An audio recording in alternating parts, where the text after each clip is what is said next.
Rasanya sangat hampa ketika semuanya berantakan. Aku lupa cara untuk pulang dan tidak lagi punya tempat untuk bersandar. Lantas, di mana keyakinanku kepada Tuhanku? Aku coba cari pegangan, cari solusi, tetapi yang aku rasakan, semua jalanku telah buntu. Sam. Allahu Akbar, Allahu Akbar, Allahu Akbar.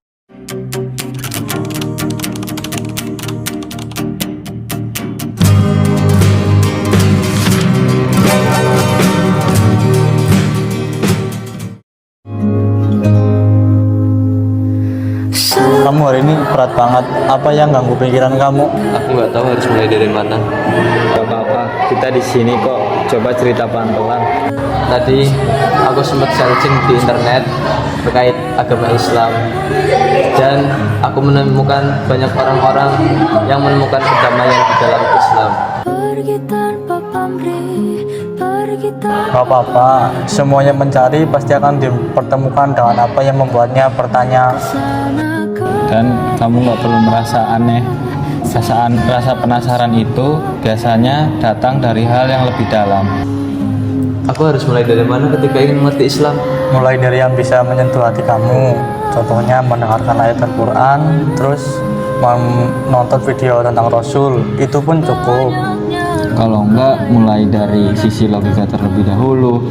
Bisa jadi sisi logika itu lebih nyaman buat kamu. Kalau enggak, dari sisi tentang sejarah Islam atau orang yang masuk Islam dan lain sebagainya, mungkin bisa membuat itu nyaman. Dan semuanya pelan-pelan itu Aku cuma ingin damai, aku cuma ingin tenang, aku cuma ingin punya arah. Damai itu bukan hal yang mudah. Terkadang damai ditemukan dengan sedikit demi sedikit, terkadang lewat air mata. Bro, coba lihat dirimu sekarang. Kamu sudah melakukan langkah pertama. Itu langkah yang gak pernah kamu bayangkan.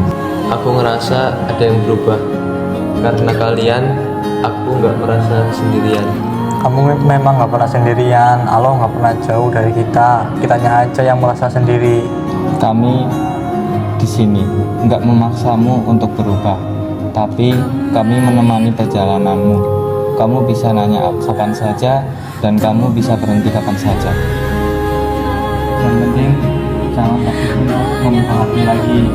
Kadang cahaya bisa masuk lewat celah lubang yang kecil. Terima kasih ya teman-teman. Ya, kami di sini. Control the reason for my pride. You are my guide. Dan akhirnya saat ia memutuskan untuk mengucap syahadat, bukan hanya lisan yang berubah, tapi seluruh jiwanya. Cahaya iman itu datang mengisi setiap sudut kehampaan yang pernah ia rasakan. Ia tidak lagi merasa sendirian. Ia menemukan makna, tujuan, dan sandaran yang tak akan pernah meninggalkannya. Inilah bukti bahwa Allah selalu menunggu hambanya kembali, terutama saat ia sedang dalam titik terendah. Setiap orang punya perjalanan hatinya. Ada yang datang karena yakin, ada yang datang karena sedang terluka, dan keduanya tetap berharga. Karena di hadapan Allah, langkah kecil yang tulus lebih berarti daripada langkah besar tetapi terburu-buru. Kalau hari ini kamu baru mulai mencari, itu sudah cukup. Allah itu dekat dengan hati yang berusaha. Semoga setiap pencarian kita selalu dipandu oleh cahaya, dan setiap keraguan dapat berubah menjadi alasan untuk selalu mendekat, bukan menjauh.